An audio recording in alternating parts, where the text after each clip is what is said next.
Cool. So we are now live and recording on the BPM Method podcast. I'm really, really excited to share two guys who we had a mastermind call, I think, 2-3 weeks ago. It might even be Black Friday. I think it was Black Friday. Exactly. And they were just showing, we're doing some things with rules and we're having great success. And the thing is, I'm a big fan of automations when they're done right. I think a lot of people misuse it, overuse it, and don't use it in the right way as well. So I think you guys, what you presented blew me away, because I don't see enough intelligence behind automations and rules, and doing it in a way that, what's the point of running automations and rules? I think it's to reduce your headache, but also improve decision making, because no one wants to sit at Ads Manager all day, especially when you're scaling and stressing. You've got so many other things to work on. So I'm really excited to see what you guys are going to share. So I'm Depesh Mandalia. I'm your host today and founder of the BPM Method. Before we get started, Emmanuel, give us a quick intro into who you are. Yeah, if you agree, Depesh. Okay, first question. We have exactly 1 hour, correct? Just for us to understand it. Give or take. Okay, so I start sharing, so maybe it is even easier for us to introduce. Before you kind of go into the deck, just quick who you are, and okay, it's part of the deck, so we'll do it. It's part of the deck. Awesome. So basically, you want to start, Daniel? Okay, so maybe you can just jump one slide ahead. If it works, nice. All right, so I will just quickly introduce ourselves. So Emanuele Maragno, we are like running accounts together, and he's like a Facebook magician, right? He spent $10 million on Facebook ads alone in the last 3 years. And he's like a genius scaling brands to 7 and 8 figures with paid social, and especially internationally. And so he was able to help 50 plus brands to scale. And right now he's consulting big brands in how to expand like globally and especially like profitable business scaling. And from my side, I'm in the e-com space also like, I think like 6 or 7 years now. I generated multiple 7-figure revenues with my own e-commerce projects. I'm also helping 7 and 8 figure brands to grow with paid media. And one thing I'm actually pretty proud of is like I have the biggest podcast for e-commerce marketing in the German speaking region of Europe with like 50,000 subscribers. So this is like... What's the name of the podcast? Ecom Secrets. Cool.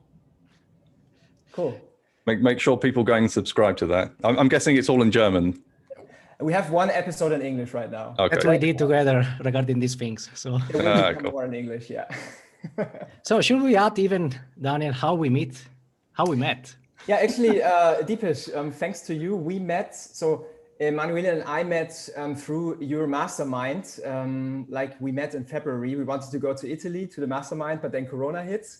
So we met there, and then we said, okay, let's meet in person, because we both live in the same city, which is Munich in Germany. Oh, cool. So we grabbed the burger, we talked, we nerded about Facebook ads. And yeah, to be honest, like thanks to you. So we get to know each other. That's amazing. Nice. I would say we can start talking a little bit of the spicy stuff. And for those that are on the live, if you have questions, just fire them in the chat. We'll come back to those at the end as well. Amazing. So let's talk a little bit, like just a quick rundown what we did in November, because it was quite crazy, especially for us. So in November, we generated over $5 million in revenue, and we spent over $1 million on Facebook. And as you can see, we had like a lot of accounts at the same time. And today we actually want to pick like one of those accounts and make a case study out of it to show like the automated rules we did, like the strategy we're used.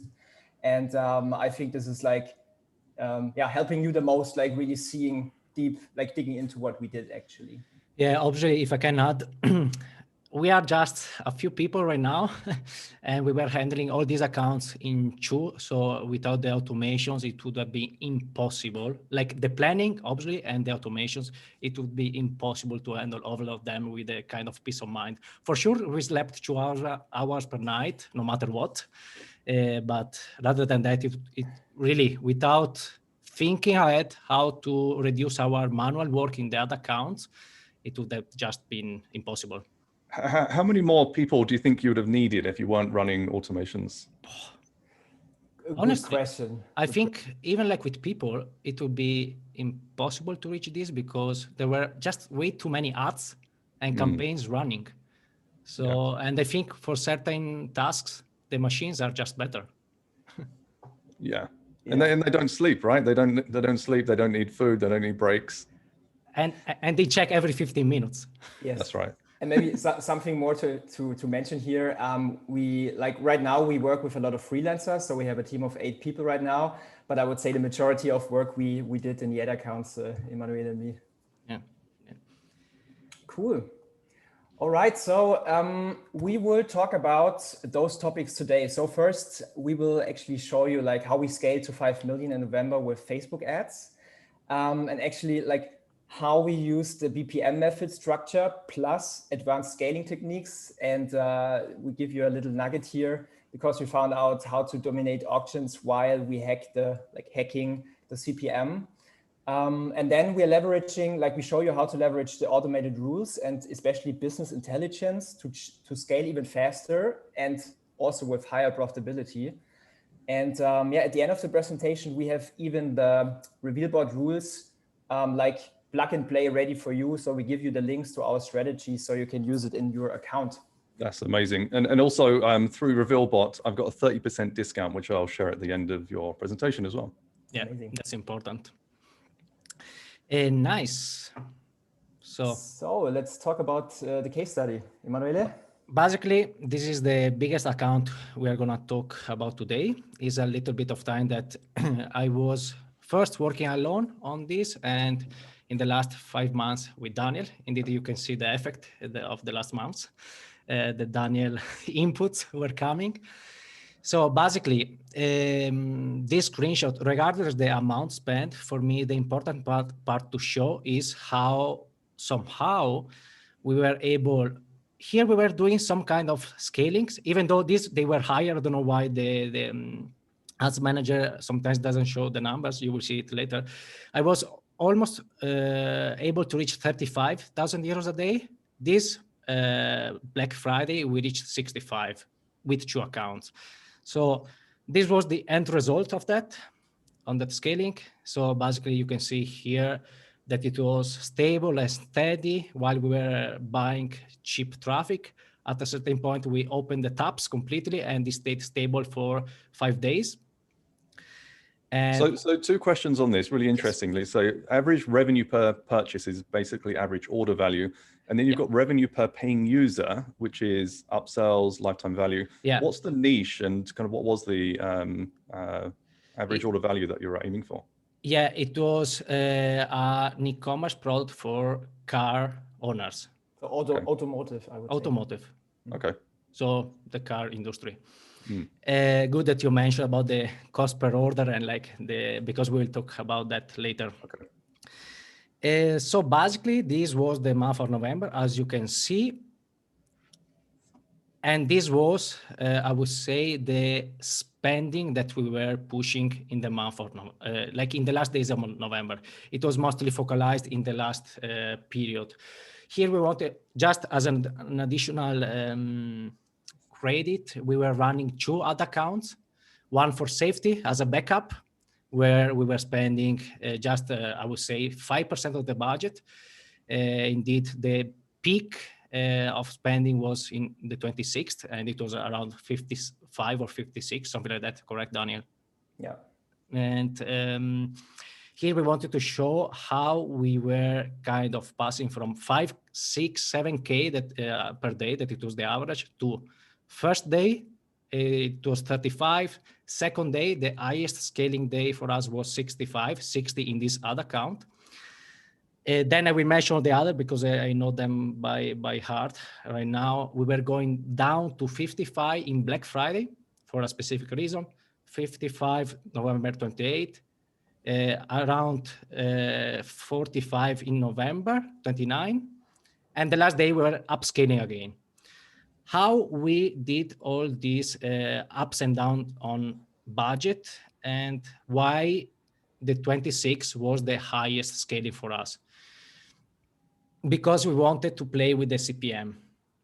Basically, we notice it as you, Depesh, taught a lot us.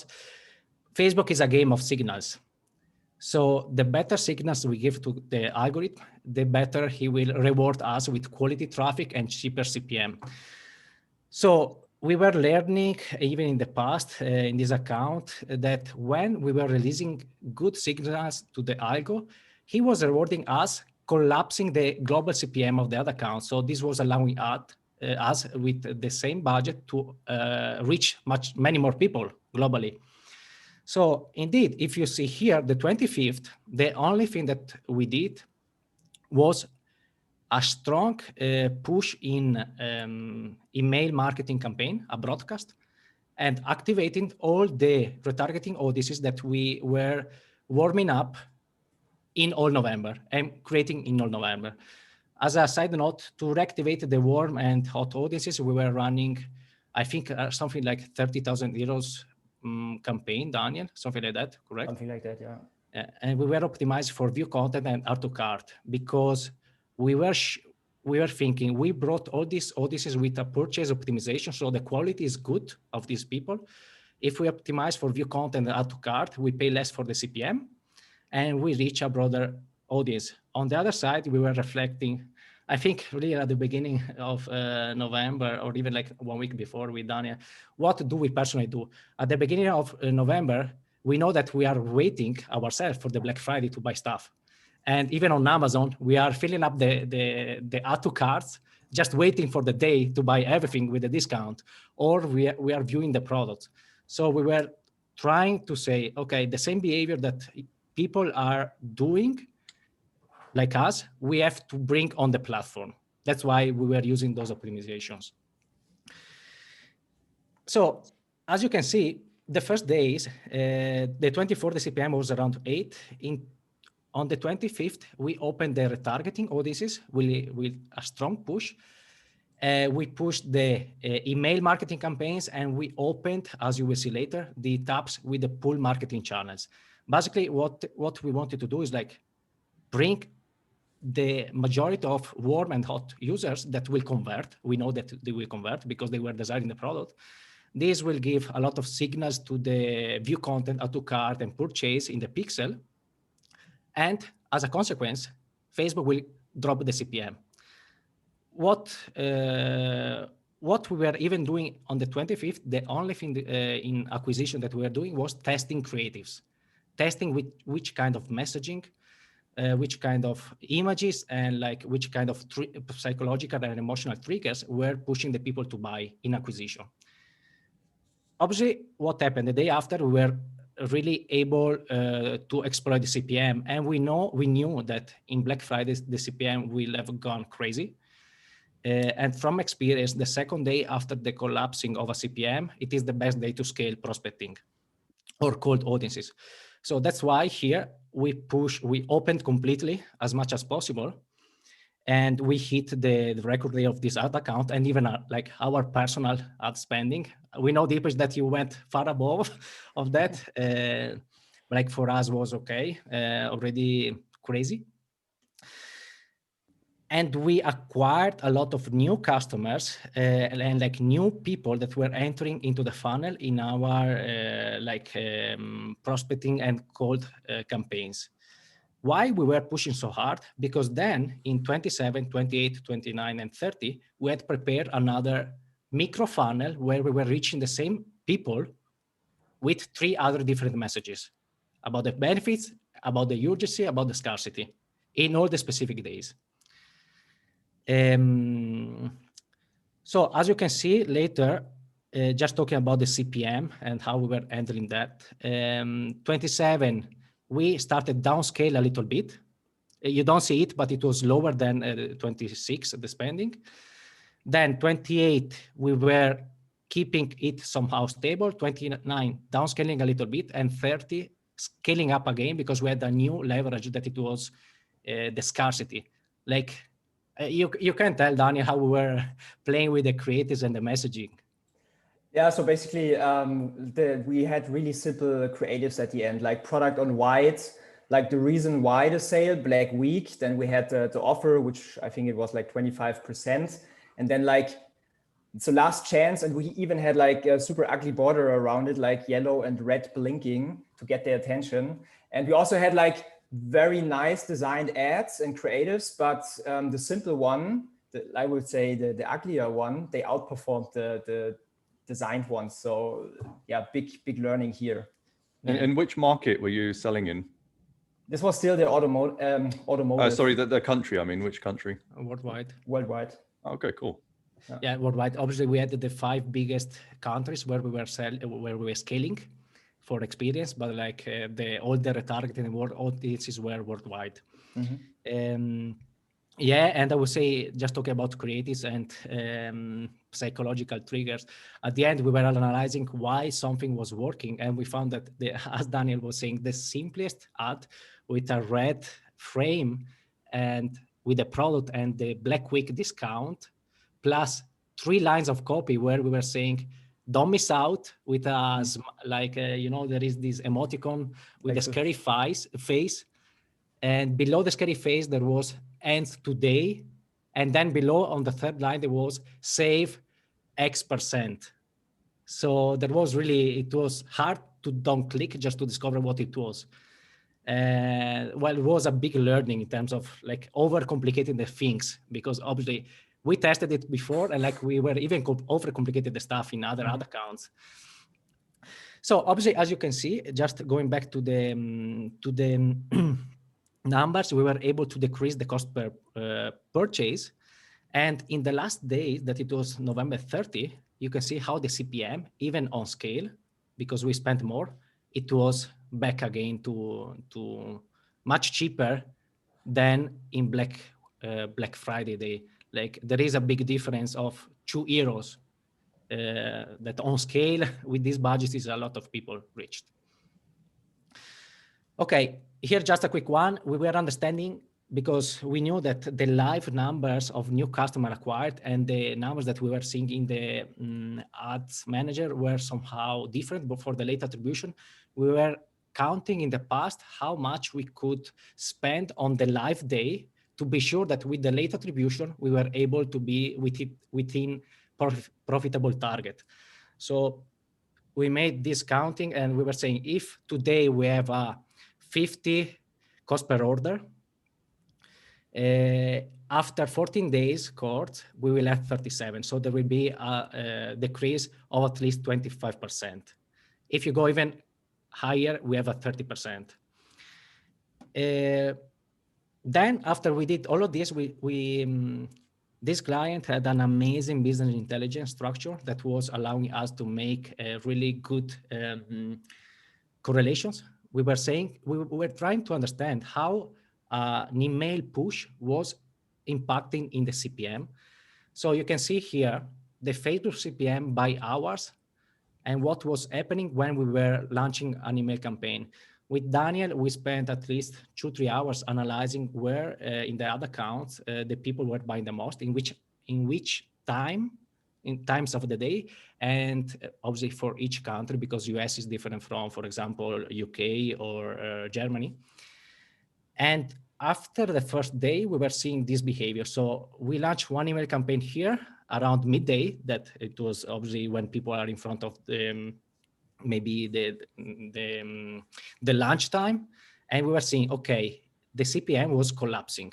Then we were doing it again, and then we were doing another time again. And you can see the CPM, how high it was here, and how with an email campaign, we were pulling it down.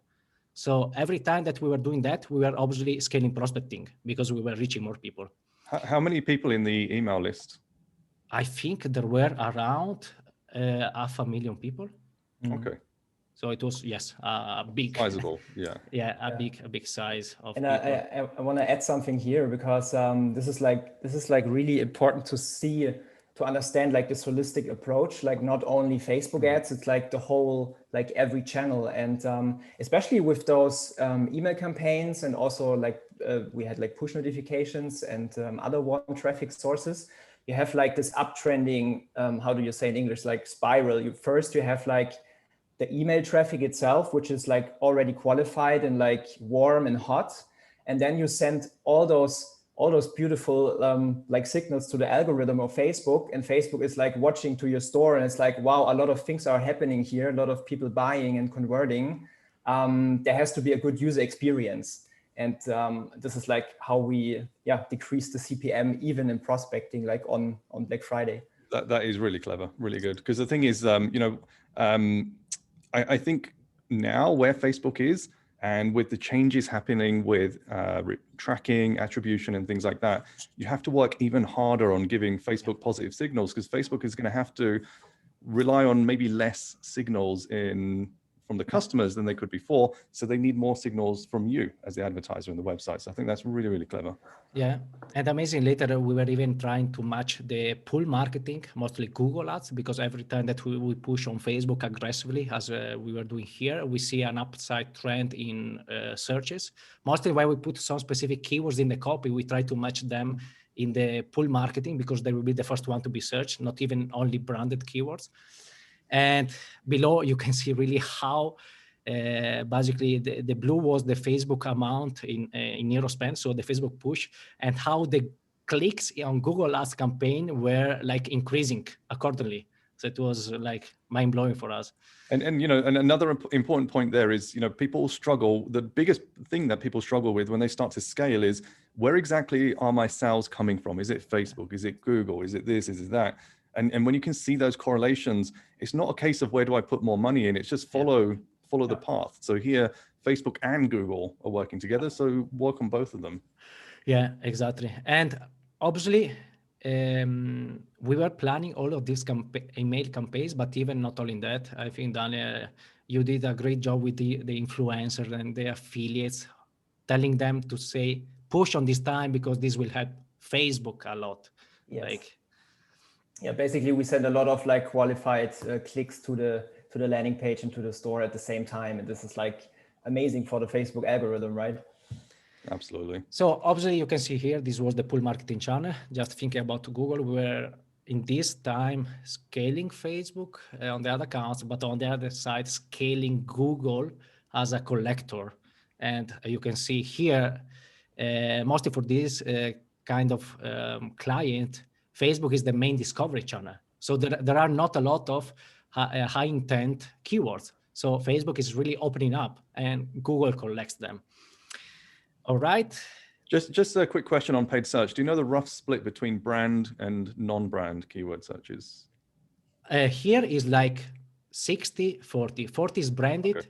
60 is not branded, but we did a lot of testing saying, if we put this kind of keywords in the ad copy or in the videos of the Facebook ads, what are people searching on Google? That's clever. And the result was that those keywords were increasing without the brand, because sometimes the brand is the last thing to enter in the mind. But like if I read something specific that is not already like in the mind of the users, they will remember that specific keywords. And I will take this over. So based on what we knew from like the bigger client, we also applied for smaller client as well. And actually, I want to quickly talk about this account, because this one was very special. It's in I would say like luxury luggage niche. So if you travel around with the airplane, you have like your suitcase and everything. So this year was pretty tough for this business, obviously, because of Corona. And we needed to sell out stock, because this brand had like, I don't know how many products left on stock, like I think 1,500 or something. Yeah. And they needed to sell it out this year because of a specific reason. So we thought about, okay, how should we sell those products, especially now when nobody is like traveling with the airplanes.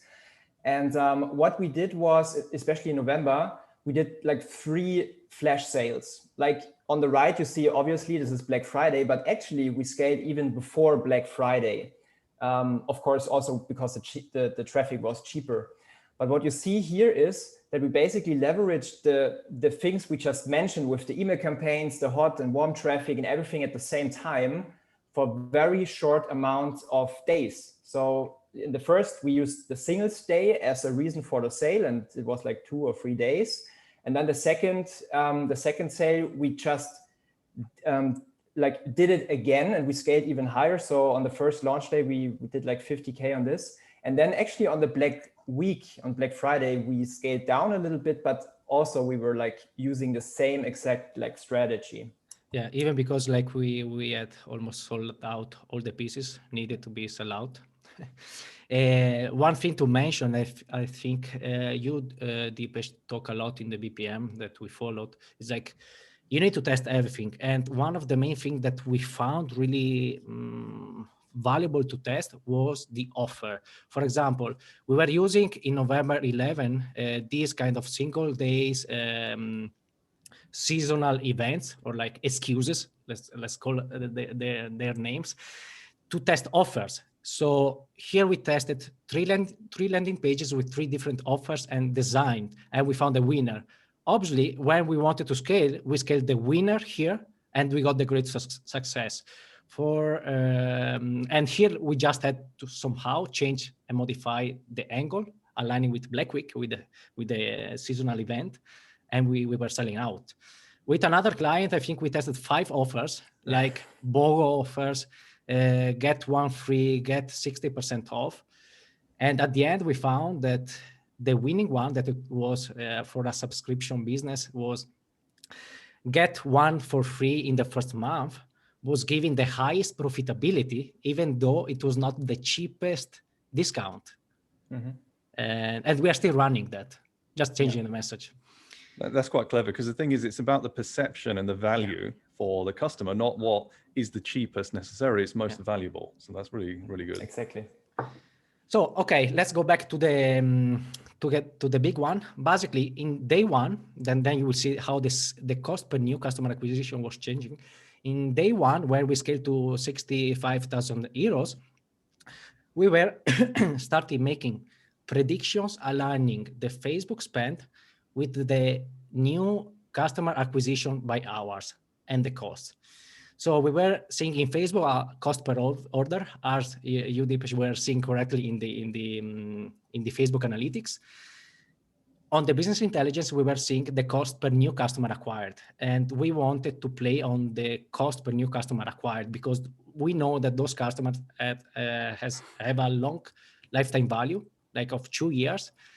And the business wanted to be profitable of $10 or 10 euros in the front end. So that was our business KPIs to play. So we saw that if in the last 2-3 hours the Facebook cost per order is rising to 40-50, we risk to go outside the target. So we were managing the Facebook numbers that are counted so far with impressions, not conversions, with these KPIs and making correlations. This allowed us to say how much we could scale, being confident that spending and seeing the Facebook numbers was okay. Then we developed a strategy based on when do we need to buy the impressions, because I think I never heard someone talking about that, and we discovered, and it was mind-blowing when we were seeing that. In Black Friday, it seems, or in Black Week, it seemed that there was a difference when we were buying the impression in the morning, for example, or at midday or at 6. And this made us think about that. That's totally normal. It is the human behavior. When someone wakes up in the morning at 7, maybe a little bit sleepy, and we are kind of addicted to pick up the phone to check the news, we don't have the attention span that we would have at midday, where we want to distress a little bit, and maybe having lunch, we want to just hang out a little bit on Facebook. So making the correlation between the average Facebook spend, the average cost per new customer acquired in the business intelligence, leaving out Facebook, and the number of buyers, like a new customer acquired per hour in the business intelligence, we developed this strategy based on hours, and obviously it was declinated in the different countries. So we noticed that from 4 a.m. to 8 a.m., we couldn't spend more than 1,000 euros per hour. Otherwise, the CPO would have cost per order would have gone too high. The best moment was between 8 a.m. to 6 p.m., where the ideal was to spend 4,000 euros. Sometimes we went even to 6 because it was profitable. And then the other hours. So basically, this was the most important time in all the countries. So in US, we were having, for example, different campaigns because the time zones are all different. How many days worth of data did you need to be able to see that kind of correlation? This is the iteration you can see here. Okay. Basically, if you remember, in November 25th, we activated the warm and hot audiences plus the email campaigns and everything to decrease the CPM. Then in the 26th, we scaled on prospecting, the highest day. And it was the most expensive day as well. But we did that with confidence because the CPM was lower and we knew that we were filling up the funnel again to retarget in the other days. In November 26th, we made the first correlation between the ad spend. Like at midnight, we had the first correlation and we deployed on 27. So you can see how on scale the cost per new customer, this is like live, it's not Facebook. And the ROI was changing. Then we had 2 days of data. We did the second iteration and we were just spending on scale with higher profitability. Every day, every day we had this kind of graph that it was saying how the users, the new customers, these are usable like in the business intelligence.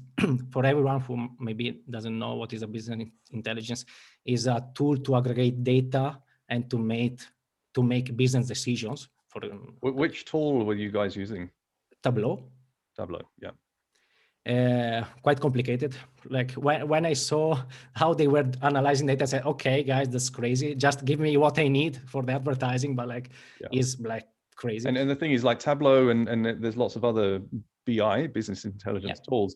They do need a business intelligence technician, developer, analyst, just to put this data together. Yes. But the insights, once you do that, are fascinating. I remember at a time when we were scaling our personalized books business like 5-6 years ago, we found correlations between the type of purchase and the correlation between people following our referral path and seeing how that referral path explodes in a local region, for example. And that only came through business intelligence. You can't get that anywhere else. Exactly. But you create new ideas and things beyond that. I'd argue that, you know, unless you're above maybe 5 million a year in revenue, you're going to struggle with BI because it needs a lot of getting started. But if you're going to scale $5-10 million plus in revenue, you do need a BI tool. Yeah. And we see, Daniel, we were applying a lot, even like where we didn't have that. Maybe with Shopify, we were trying to understand when people were buying. Is that correct? How we did it? Totally, yeah. So right now we use like Excel sheets, and actually also like thanks to Nick Shackelford for this, how he like analyzing the past data. So like in our businesses, we are using the data of the last 60 days, for example, to see, okay, which days are the most profitable, which times are the most profitable for this specific account because of the buying like consumer behavior. And I think the key and like what we see here is to be able to really like read the data and understand the data and make better decision based on what you have. And this is like, it's incredible what this was. Not only in the ads manager. Yeah, not only in the ads manager, yeah. Good. So this was an example of, for example, we consider US because we were doing that with the 5 major countries where we were scaling, how we were improving day by day with the correlations. So the gray line is like the day before, and the blue line was the current day, how we were doing hour by hour, how much a customer we were acquiring with the same amount of money. So, and obviously declinating that for all the other countries, we knew which campaigns and which countries we could scale higher on a specific day. Nice. So now we go to the spicy stuff. So just before you start with automated rules, how much time did you spend on manual rules? Because, you know, this is one thing that I do want to make sure people understand is you can't just jump straight into Revealbot. You need to practice. And then once you know manually what works, then you can code it into Revealbot. I think, and these are 2 warnings that I gave at the end, because we made, I would say, Daniel, both of us made quite a good amount of mistakes with rules, like wasting some money or cutting campaigns or like crashing entire ad accounts. So I think to work really well with rules, we need 3 pillars. First, a structured method really in our head, but even in the account, to really connect every dot with the rule. Second, full control of the KPIs, both in the ads manager and like of the business, because if we don't know which input to give the rule, like we are just gonna mess up everything. Second, we test one rule, mostly when it is advanced, one rule on one testing campaign to be sure that we analyze the behavior and we understand what is going on. So this is how we do that. And you know what, I remember a few years ago when I was really getting into rules, I set one rule up because we were doing really well with the account. We knew, similar to you, on certain conditions we should scale up, and we're scaling every hour. So I set a rule up that said if CPA, cost per acquisition, is below my target, it's like $30, then bump the budget 100% and do it 100%. What I forgot to say is make sure there's at least one purchase, because also zero CPA, i.e. you've made 0 purchases, is also below $30. So this was scaling up, and I had, fortunately, a stop loss rule that said, you know, if it's spent over a certain amount without sales, then pulls it. And I looked in, I thought, how dumb was that? But the dumbness is me as a human.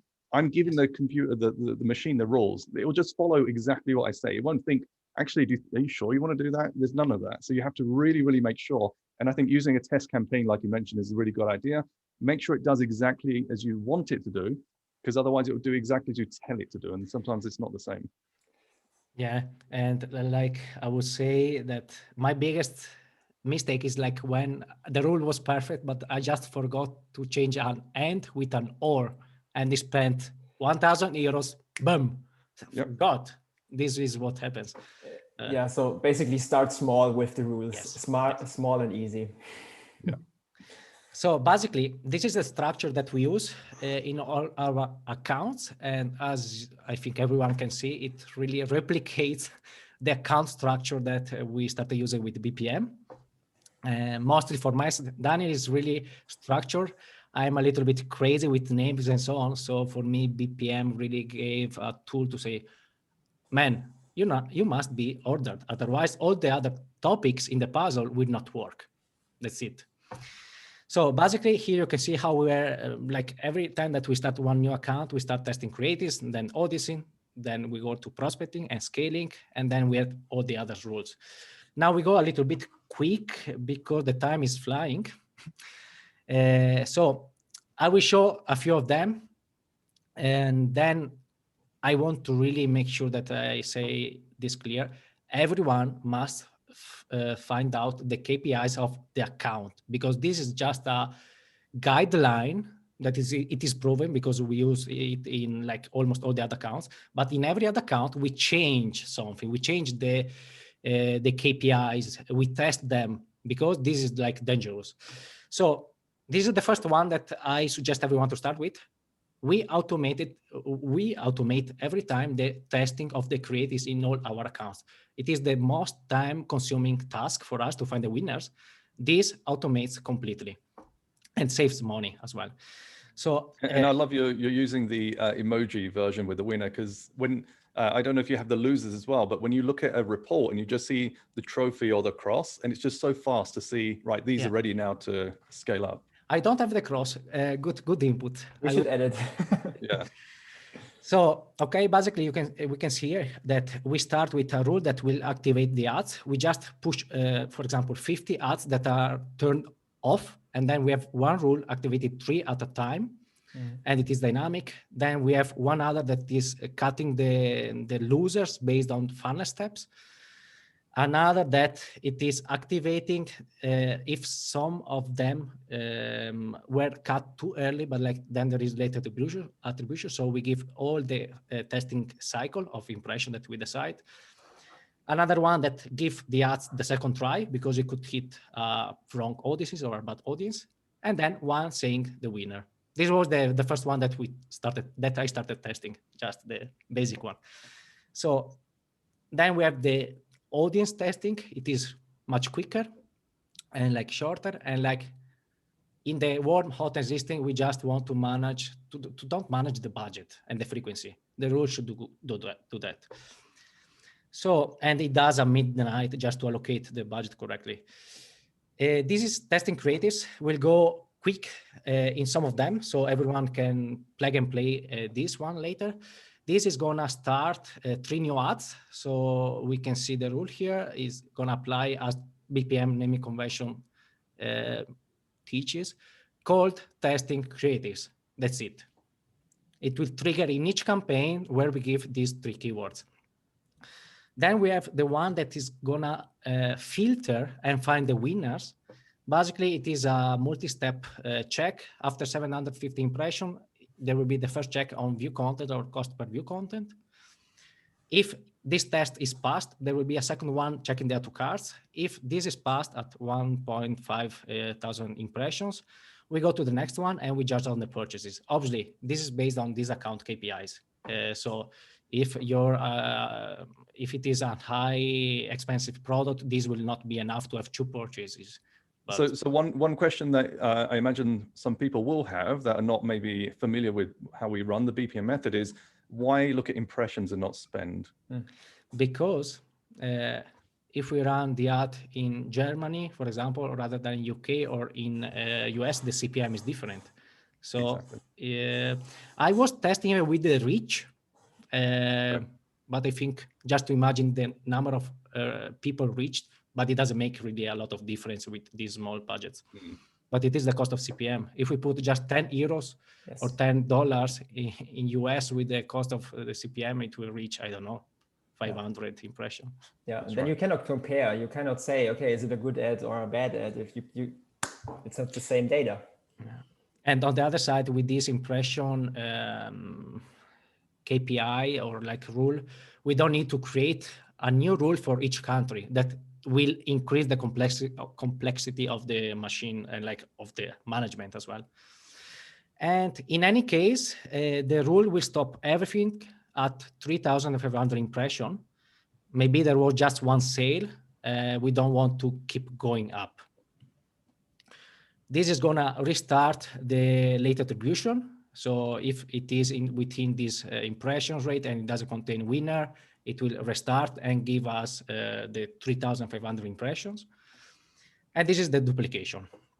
Super quick. I move forward because like this, I put even like for the viewers a quick description so they can understand. And maybe and also the replay will be up so they can grab the screenshot as well. Yeah, yes. Maybe Depesh, maybe we can still like also like download the PDF from the presentation and share it in the group or something. Good. Absolutely. Yeah, we prepared a PDF to put in the comments so everyone then has the time.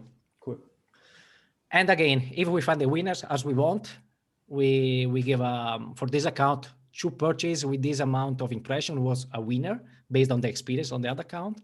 We had the trophy as you were showing in the BPM.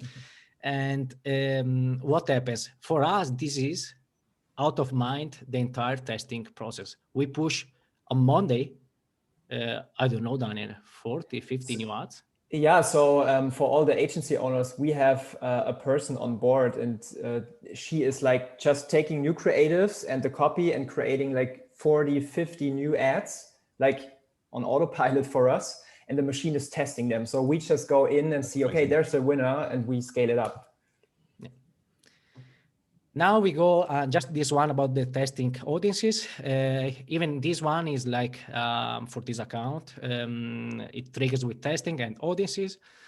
And we do the first check at 5,000 impressions just because we want the audience to test at least more ads. And that in this account is around 3x the cost per acquisition. And then we say, are there any purchases? Yes. How much is the cost? If the cost is too high, above 75, 3x the CPA, cut it. Or if the audience has already shown 4 purchases with a cost of 30, for us is a winner, and we bring it in prospecting. Now we have a little bit of rules about prospecting and stability.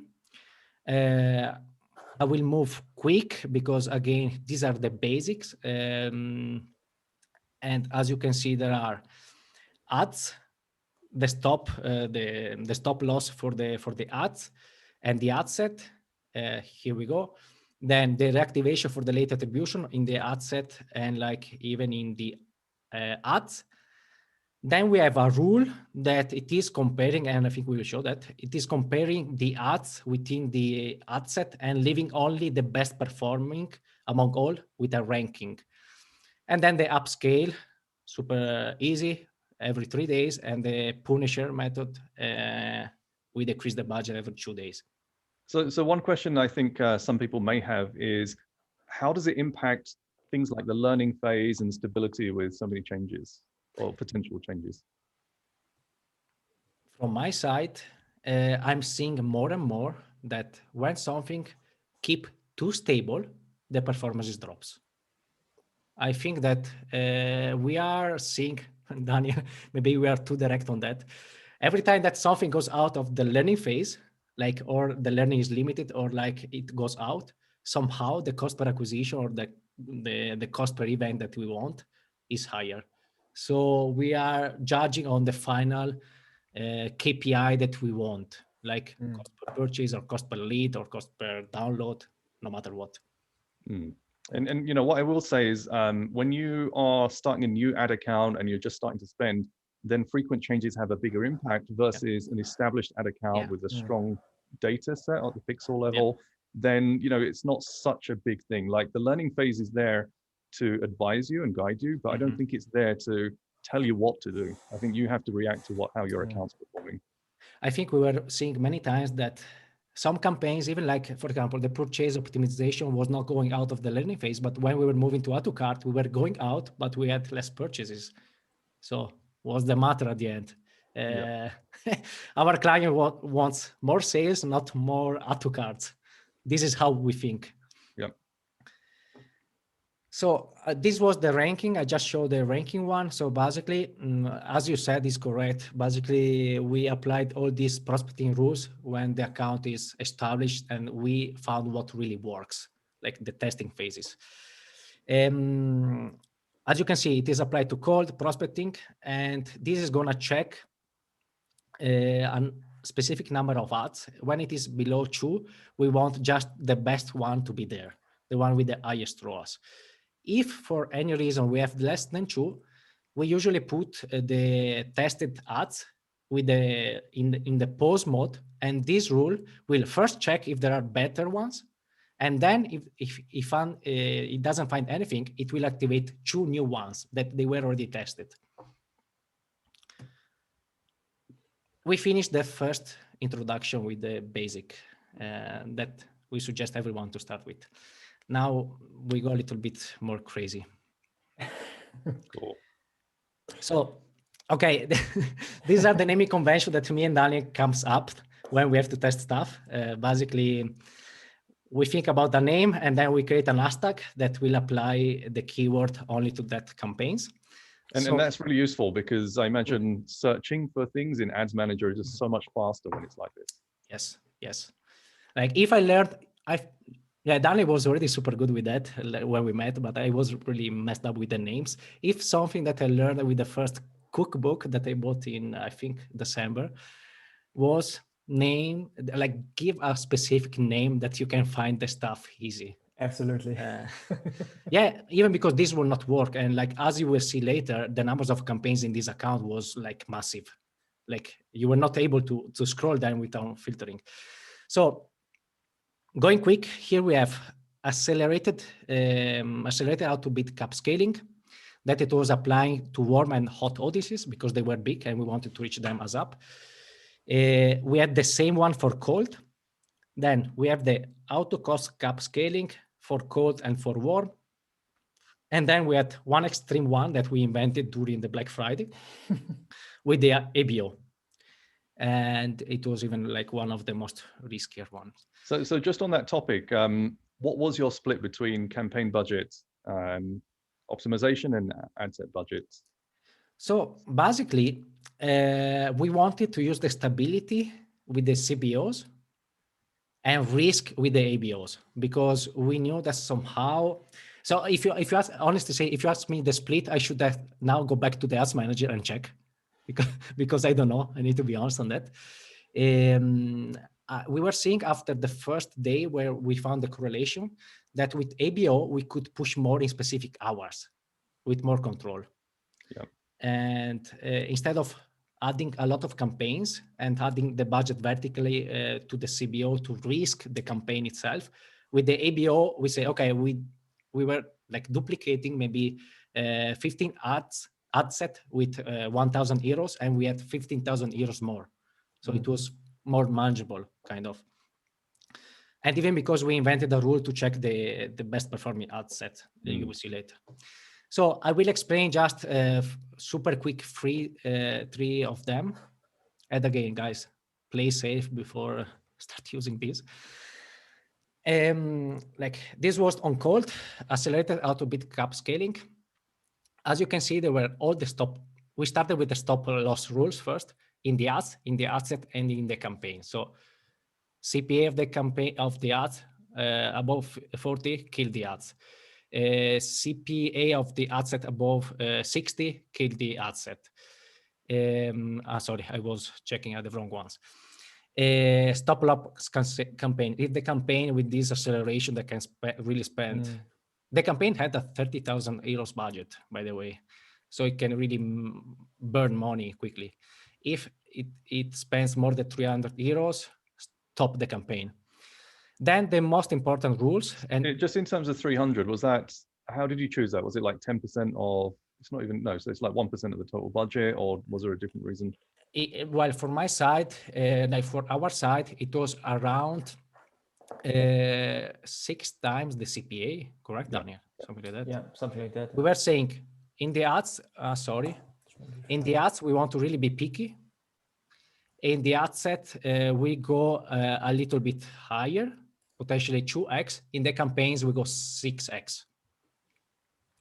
Does it make sense to you, Depesh? We won't even your. Yeah, absolutely, absolutely. Nice. So we will explore this rule and this one. That they are still simple. There are other guys doing even better. For us, the simplicity was working. So as you can see, what is acceleration for the people who doesn't know that? It's like having a Ferrari that is Facebook, as you make always the comparison, Depesh, with the full speed pedal down and the handbrake pulled down. This way, we have kind of the Ferrari that is there just ready to crash it, but we are just giving time to it step by step to start making the first meters. If we don't give the time, like the first meters, like impressions, it will not sell, it will not start running. If we give too much, it will crash. Yeah.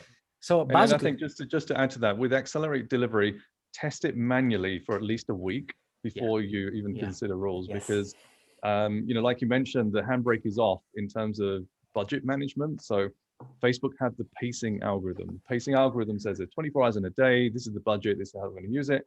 You basically override that and say, here's the budget, just spend it as fast as you can. And there's many good occasions to use it, like sales, like lead generation for events and things like that. But done wrong, you can lose money very quickly. Yeah. we lost money as well before learning how to do that. I think everyone a little bit playing with this rule before really understanding the bidding strategy behind, because you need to understand the bidding before the rule is burning a little bit of money, or investing. Let's call it investing money in the buying data. So basically here, what we were doing, we were saying this campaign with a lot of budget, 30,000 euros, we are saying Facebook, we want to spend a lot of money. With some winning ad sets, obviously already tested. We started with a bid of half the CPA, and we were saying, hey, reveal bot, every 2 hours, give it a check after the ad set was created. Give it a check, and if the previous hours the spend was less than 10 euros, push it up by 10%. Then wait other 2 hours. If it didn't spend again 10 euros, give it other 10%. But if it started spending a little bit, between a little bit more than 10, but below 300, give 5% more. If then it started spending per hour, but it was not really exploding and exhausting all the audiences, like spending less than 1,000 euros per hour, give 2.5%. And add a name just to know for us when we were entering the bid value that we were reaching. As you can see on the right, we were running it from 6 a.m. every 30 minutes till 9 p.m. Above that, it didn't make sense in the night to use this rule. This was kind of automating the bidding. On the other side, we had the day after a new rule decreasing the bid by 20% in all the ad set at 2 a.m. Because I think that we discussed even with you during Black Friday, during the call.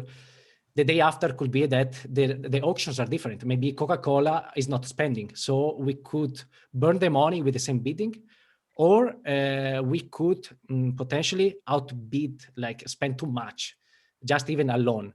So we were decreasing 20% and not to the beginning, just to don't lose time and the hours, just to pull it back again. Okay. So we go to the second one. This we ran both in Gold and War, and was the auto cost cap scaling. This was an amazing idea from Daniel to outbid the competition, basically. I remember we had like a 4,000 euro bid on one campaign, or like some ad sets, I remember. Yeah. So on this one, we were like, it has a different meaning. With this, you don't spend as much as possible in the hour. You want to just be on top, on the first position in the newsfeed of the user. So we set up a budget of 10,000 euros in that campaign, even because we had a lot of warm and hot audiences worldwide. And what we were saying, always the stop loss rules that were all applied. On the other side, being a cost cap campaign, the bid must be handled in another way. If we go 10%, it's too slow to start winning the auction. So we will expand these two rules. We were having every 3 hours, every 2 hours, increase the cost cap bid by 50% if it's not spending. If it is spending, and like we are not spending at least 200 euros per hours, push it up 25%, much different from the 5% of the accelerated before. If then is spending below 500%, and obviously we were checking the cost per purchase as a KPI, we are not just spending casually. If it is spending below than 500, push 12.5% every 2 hours. With this, we really outbid the competition in all the auctions that we were seeing in the, and this doesn't mean that when the bid was 1,000 or like even more, we were spending more to acquire the customer. We were just telling Facebook, we are willing to spend the most because we know that we can acquire the customer. Yeah, this was helping us a lot. Day after, we were decreasing at 2 a.m. much more, 50%, because being the bid much higher in terms of percentages, we wanted to pull it down. Last one that we talk about, it was a hybrid that we found during Black Friday in day one. We were using ABO, and this, we needed to spend as much as possible in those specific hours. So acceleration was helping, cost cap was helping, but somehow it was not enough. Like we wanted to exploit more and more the moment. So again, I don't talk about the stop loss in the ads, in the ad set, in the campaigns. I will talk mostly in this one. If you see the hashtag, they are always kind of reflecting ABO hourly scaling stream, ABO HSE, just to have a correlation. So we were launching some ABOs campaigns with high budget and duplicating them manually to have a little bit of more control. And we can see here, if the ad set was really performing well, we were checking the last 6 hours to make sure that it was still selling. And if these KPIs of CPA target were met, we were bumping the budget 30% every 3 hours. So vertical scaling, and these were the times where we were checking, always during the daytime. Then this was the ranking of the ad set. At a certain point, we found that we had, how many ads had done? 30 or 40 within the campaign, something like that. Something like that. And we're saying, what are the most profitable? Like, which ones should we really keep? And this rule was telling us check if there are more than 4 ad set, and they were activated 6 hours ago at least, just to give the impression. Check if there are no purchases, kill them. If there is more than one purchase, just leave the best 4 among all.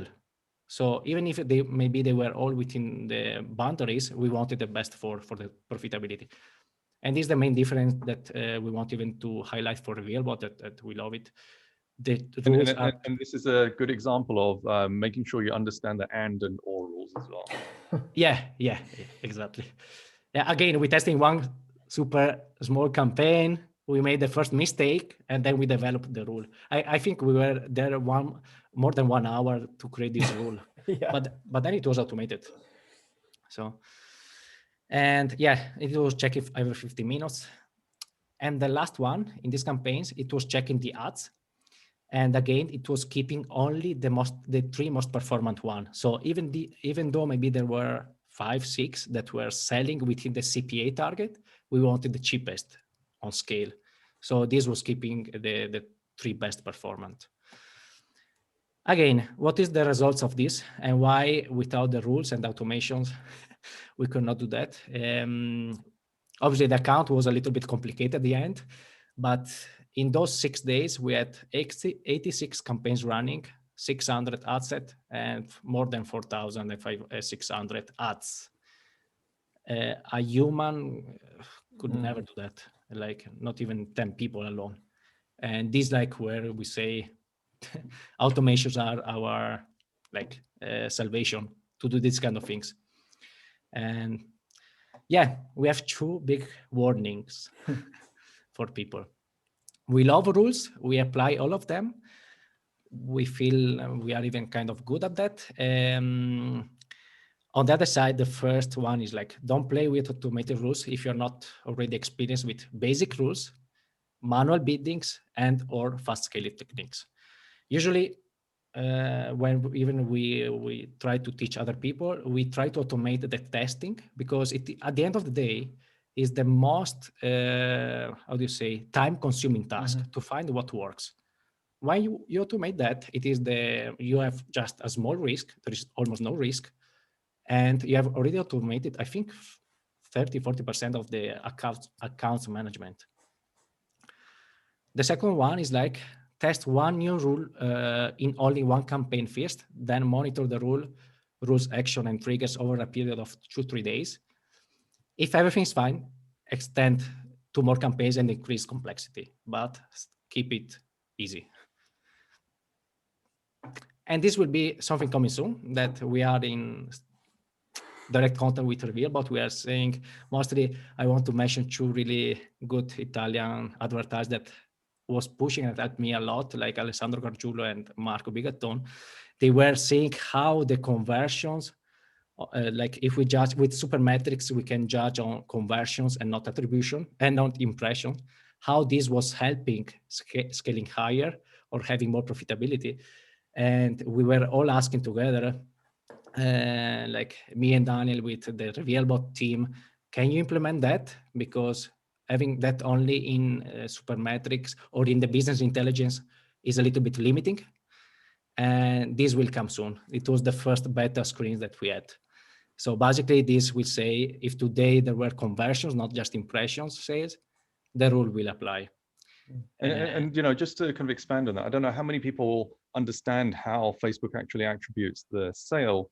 But for example, this is why some people say, look, my Shopify shows 50 sales, but Facebook only today shows 40 or 45.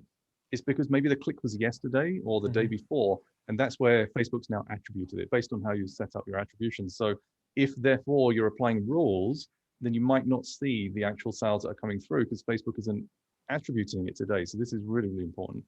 Yeah. I think, Daniel, you were the first one 3 months ago telling me, hey, look how many sales we are having today and we are decreasing the budget. And you were telling me, don't decrease it.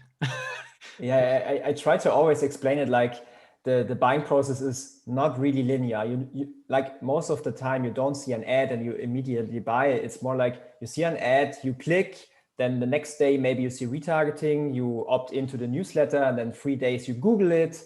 And if I buy on day 5, I don't see it on day 5. I see it on day 1 or day 0 actually on Facebook.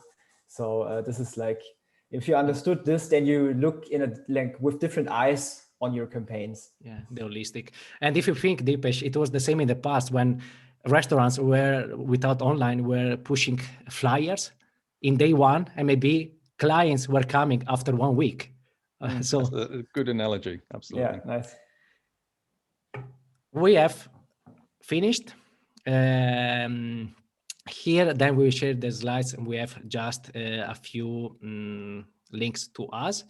And here, first of all, Deepesh, you were mentioning your really strong collaboration with RevealBot in terms of like pushing this kind of stuff as you were doing with the BPM. And we will get the links where we say we are just collecting a little bit of emails of people who liked in the next weeks or like days us to send the rules that we just showed them. So we will share the strategies in the next days, not today. We still have to prepare them in a good manner. And you know, just to say, like, there are other tools out there aside from RevealBot that do bid management, rules management, etc. Personally, I've tested probably 5 different platforms. I was one of the very first users of Reveal, and I've not seen a reason to leave yet. They're just so responsive, and the tool, they had a massive upgrade recently, and the user experience is far better now. And I think that's something for people to test. Like, we're not saying you have to use RevealBot. Certainly for me and for you guys, it's been kind of the difference, I think. And some people still can use Facebook's built-in rules management, but for some reason, through the API, which is what tools like RevealBot use, you can check rules every 15 minutes, but when you use Facebook's own platform, it checks every 30 minutes. Like, that alone is, I don't understand why they wouldn't do that better, but there's far more benefits. Like, one of the things I love to do with RevealBot is certain rules. We set up a Slack channel for automations, alerts, and scaling, so that we can, you know, when all these rules are going on, you want to kind of have some visibility of what's going on, and we can go into those Slack channels per ad account and actually see what's going on. Even that alone helps your whole workflow. I really like that you included the testing part of it, because that automation saves so much time, and it means that you don't actually need a media buyer looking at any of the testing. Just put the create the ads, like you said, and you know, there's always ways you can iterate ads. I don't think you should ever run out of ideas. There's always, you can tweak the copy, the creative, the thumbnail, etc. Push that into your testing machine, let the machine test it and give you the data, and then you interpret it or let the rules interpret it. So I think there's so many advantages once you get to that kind of advanced stage of understanding media buying, and then reducing the human time and just letting the machines do what machines are good at. Yeah, absolutely. Cool.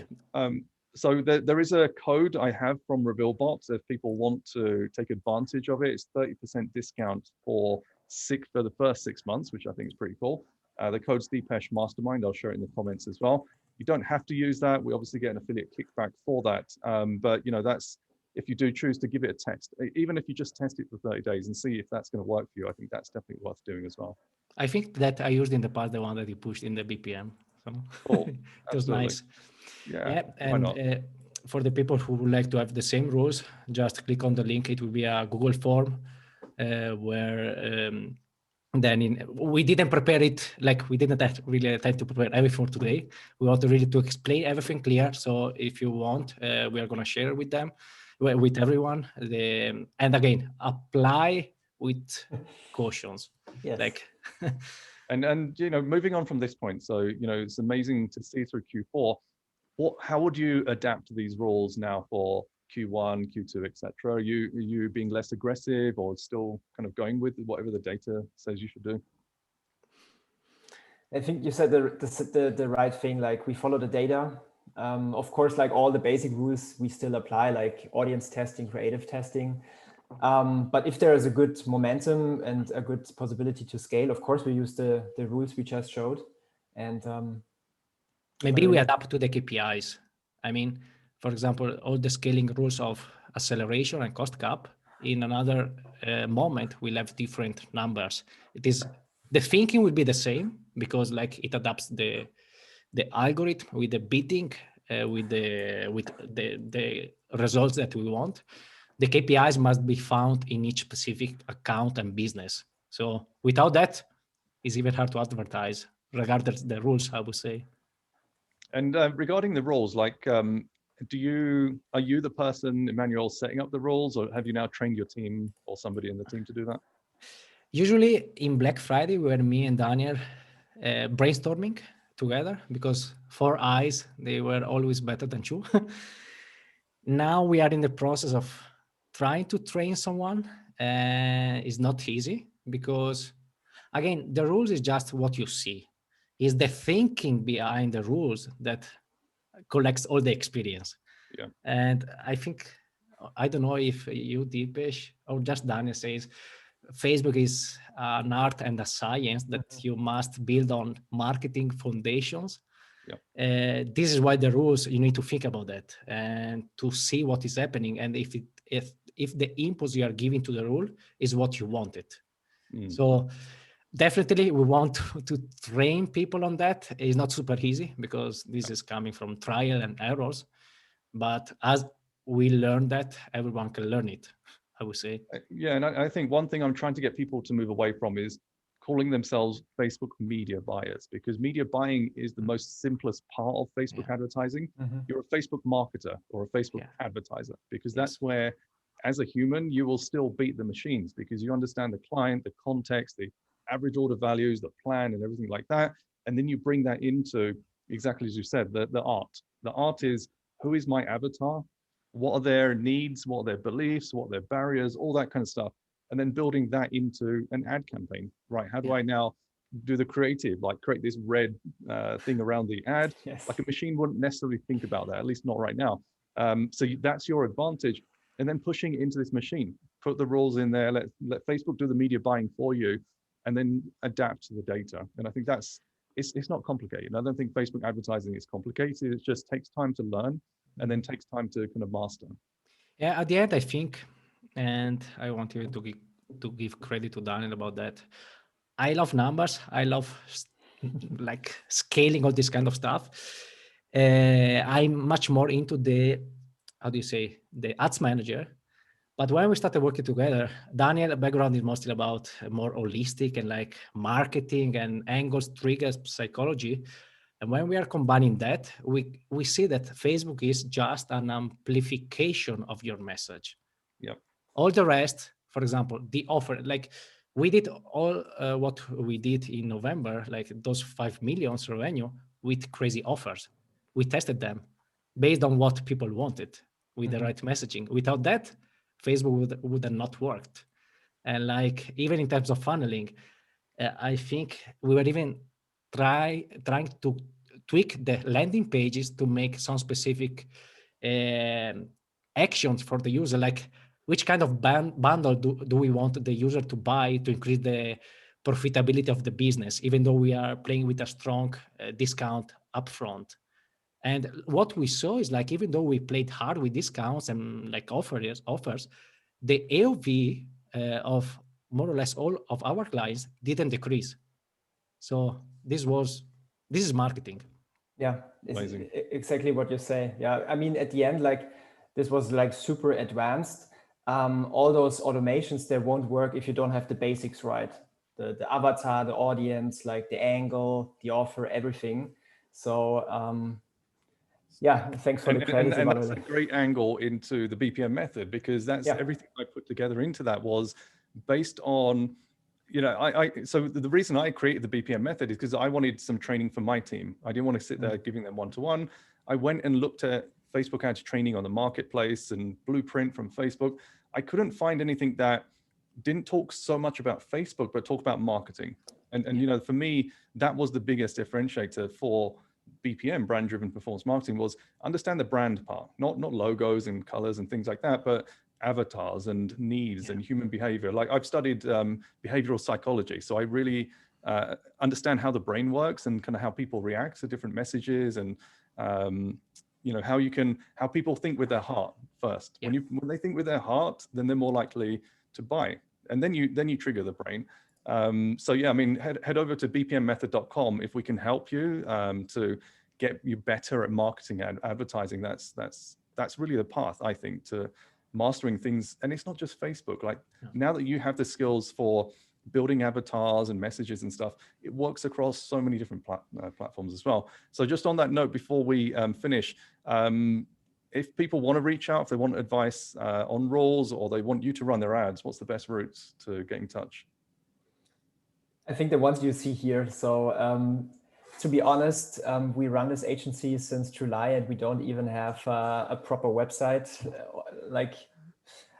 So if you want to be in contact with us, like you see the links like LinkedIn, Instagram. You could also like listen to the podcast, and those are the ways to find us. And if you have any questions, just ask. Yeah, I think Depesh, we were telling you in that call that we were not expecting this massive growth. Yeah. So we're thinking, okay, we don't have the time for the website now. I'm still running my Gmail. Do you believe it?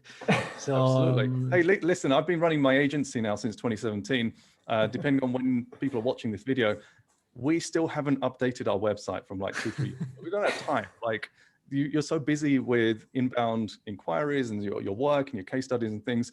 I would argue that if a newer agency have a really, really, really good looking website, they're probably not that busy. Like that's just something I've noticed. So yeah, I wouldn't worry too much about that. All nice, right.